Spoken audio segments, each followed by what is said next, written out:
പാർലമെന്റിന്റെ ഇരുസഭകളും കടന്ന് സംസ്ഥാനത്തിന്റെ പേര് മാറ്റുന്നതിനുള്ള കേരളം ബില്ല് രാഷ്ട്രപതിയുടെ അംഗീകാരം കൂടി ലഭിക്കുന്നതോടെ ഭരണഘടനയിലും ഔദ്യോഗിക രേഖകളിലും കേരള എന്നത് മാറി കേരളം എന്നാകും. സംസ്ഥാനത്തിന്റെ പേരുമാറ്റത്തിനൊപ്പം ചില രാഷ്ട്രീയ വിഷയങ്ങളും സഭയിൽ വാഗ്വാദങ്ങൾക്ക് വഴിവെച്ചു. കേന്ദ്ര ആഭ്യന്തര സഹമന്ത്രി നിത്യാനന്ദ റായിയാണ് സംസ്ഥാനത്തിന്റെ പേര് കേരളം എന്നാക്കുന്ന ബില്ല് രാജ്യസഭയിൽ അവതരിപ്പിച്ചത്. ബില്ല് പാസായതോടെ ഇനി രാഷ്ട്രപതി ദ്രൗപദി മുർമു ഒപ്പുവെക്കുന്ന നടപടിക്രമം മാത്രമേ ബാക്കിയുള്ളൂ.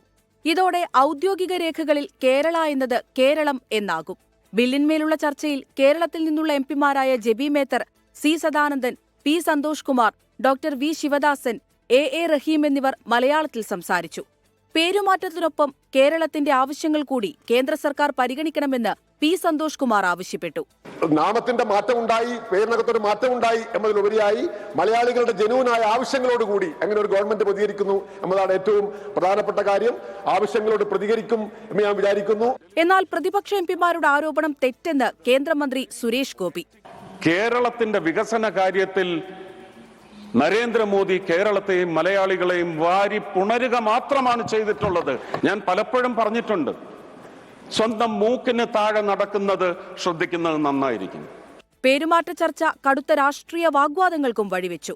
വിദ്യാർത്ഥികൾക്കെതിരായ പോലീസ് നടപടി ജെബി മേത്തർ ഉന്നയിച്ചെങ്കിലും പരാമർശങ്ങൾ സഭാരേഖയിൽ നിന്ന് നീക്കി.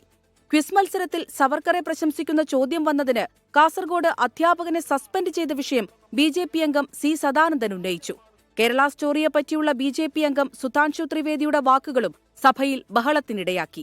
24 ഡൽഹി.